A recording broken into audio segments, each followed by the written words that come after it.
जी, अस्सलाम वालेकुम रहमतुल्लाहि व बरकातहू। पुलिस हमारे लिए कितनी अपनी जान जो है वो जोखिम में डालती है, अपनी फैमिली को घर में वो टाइम नहीं दे सकते, अपने बच्चों को टाइम नहीं दे सकते। सिर्फ हमारे बच्चों को सेफ रखने के लिए, हमारी फैमिली को सेफ रखने के लिए ये लोग अपने घर में इतना टाइम नहीं दे सकते, अपने बच्चों की छोटी-छोटी खुशियों में शामिल नहीं हो सकते हैं।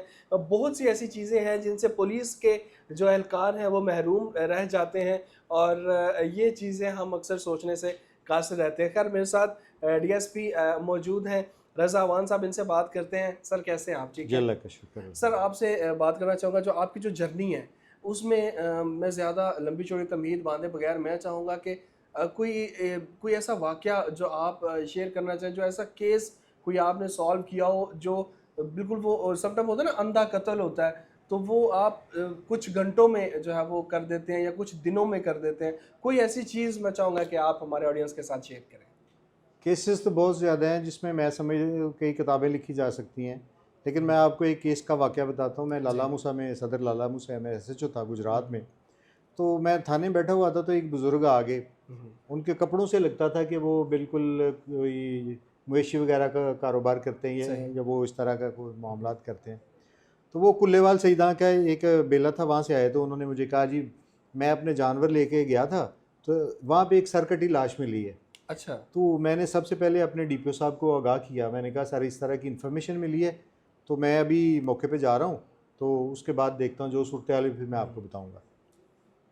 मैं वहाँ पे गया तो काफ़ी हमें चलना पड़ा दूर, वो बेले का एरिया था। हुँ, 10 बजे का सुबह का टाइम था। तो वहाँ पे जब पहुँचे तो वहाँ पे देखा कि एक तकरीबन 5.25 फुट का एक आदमी था, हुँ। जिसकी डेड बॉडी पड़ी हुई थी और उसके ऊपर सर नहीं था।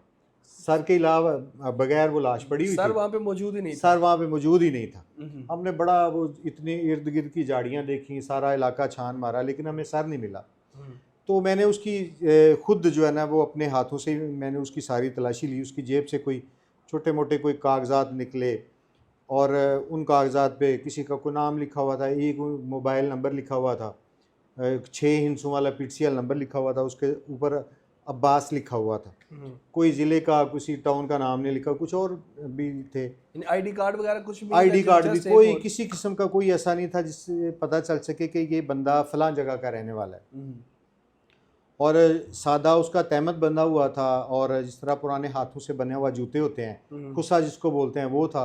और सही, कमीज़ तरीज़ों वाली उसने पहनी हुई थी, सही। और वो उसके बाजू फोल्ड थे। तो हुँ। वो जो फोल्ड बाजू को हमने जब नीचे किए तो उसमें से वो कागज़ हमें 2 मिले। अच्छा। उसमें वो भी वो सिगरेट की एक पत्ती जो होती है, जी, जी। उसके ऊपर वो नंबर लिखा हुआ था, अब्बास लिखा हुआ था बस। हुँ, अच्छा, उसको डेड बॉडी को हमने लेके जाके उसका पोस्टमार्टम करवाया। हुँ। पोस्टमार्टम करवाने के बाद उसके कपड़े वगैरह रखे मैंने। वो उसकी जो तस्वीर थी, सर के अलावा जो तस्वीर थी, हाँ जी। तो वो हमने सोशल मीडिया पे उस वक़्त ये सोशल मीडिया तो बिल्कुल नहीं हुआ करता था, ये 2002 की बात है हुँ, तकरीबन।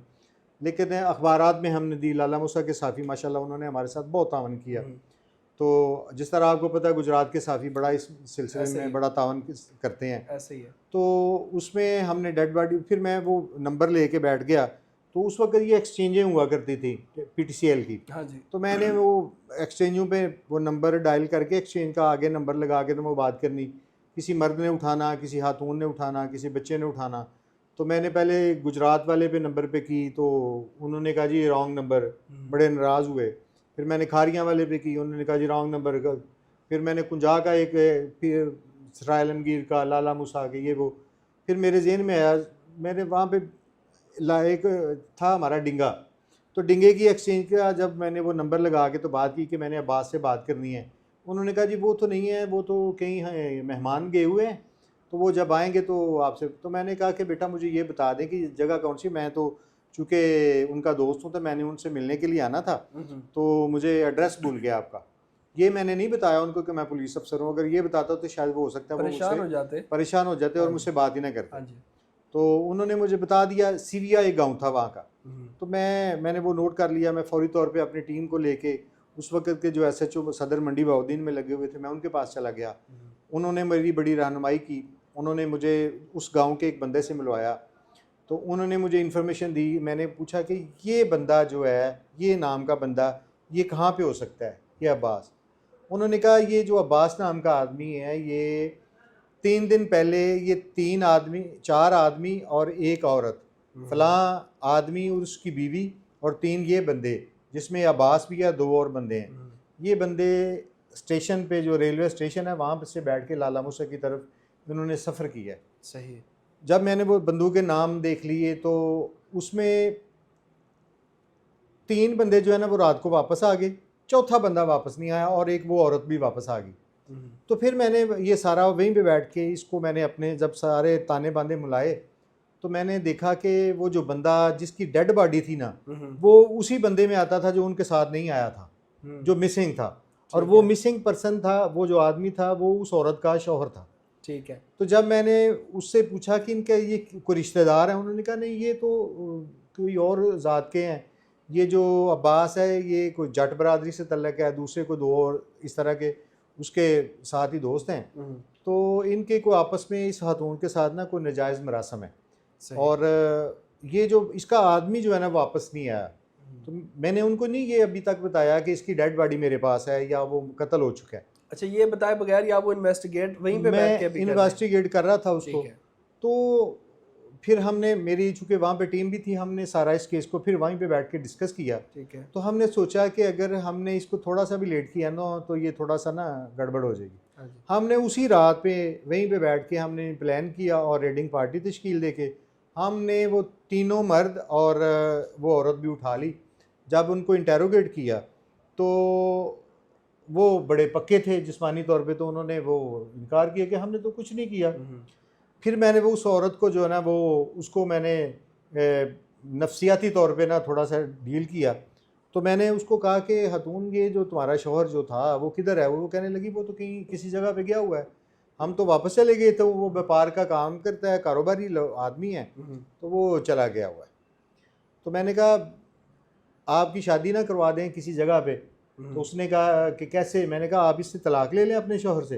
तो ये मेरा एक हेड कांस्टेबल है, उससे शादी करवा देते हैं, ये ज़मींदार भी है, बड़ा अच्छा है, बड़ा खूबसूरत है, पैसे बड़े कमाता है, इसकी ज़मीन भी है, इसके पास ट्रैक्टर भी है, इसके पास कार भी है, मोटरसाइकिल भी है। अच्छा। तो वो औरत जो है ना वो चूँकि लालची थी, एक तो वो लालची थी, दूसरी उसके चूँकि उनके साथ नाजायज़ मरासम थे, वो ख़ुद भी अपने शौहर को रास्ते से हटाना चाहती थी।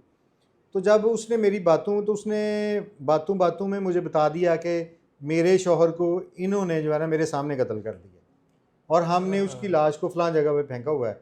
तो मैंने पूछा कि वो जो उसका सर तो कोई नहीं है वहाँ पे? तो उसने कहा कि सर जो है ना इन्होंने नहर में फेंक दिए, जो लाले मूसे और डिंगे के दरमियान में एक नहर है, वहाँ पे हमने शापरों में डाल के ले गए थे, वहाँ पे फेंक दिया था। तो उसके बाद फिर हमने सारा वो इंटेरोगेशन रिपोर्ट थी, हमने इसके वीडियो भी बनाई। फिर हमारी गुजरात से जब DPO साहब को बताया, उन्होंने एक टीम भिजवाई और हम सब ने बैठ के उसको इंटेरोगेट प्रॉपर करके उसके जितने भी वो ताने बाने थे उनको मिलवा के तमाम सबूत इकट्ठे किए और फिर हमने उनको चालान किया और कैफरे किरदार तक पहुँचाया। तो वो आला कत्ल जो है वो सारी चीज़ें बरामद हो गई उन्हीं से, और हर चीज़ सारा जो था तमाम आला कत्ल उसमें छुरियाँ थी 2, वो हमने बरामद कर ली। जो मकतूल के सारे कपड़े थे वो भी थे, डेड बॉडियाँ जहाँ से आए थे वहाँ से, बल्कि हमें वो गवाहान भी मिल गए जिन्होंने उनको वहाँ पे उस इलाके में जाते हुए देखा। तो ये हमारे लिए बड़ा एक चैलेंजिंग था। एक ऐसा केस था जिसमें एक लाश तो मिली है जिसकी, लेकिन उसका सर नहीं है और ये बड़ा मुश्किल होता है। लेकिन अल्लाह ताला ने, हमने अल्लाह की बारगाह में दुआ की कि या अल्लाह हमारी मदद करना। हमारे अल्लाह ने हमारी जो मदद की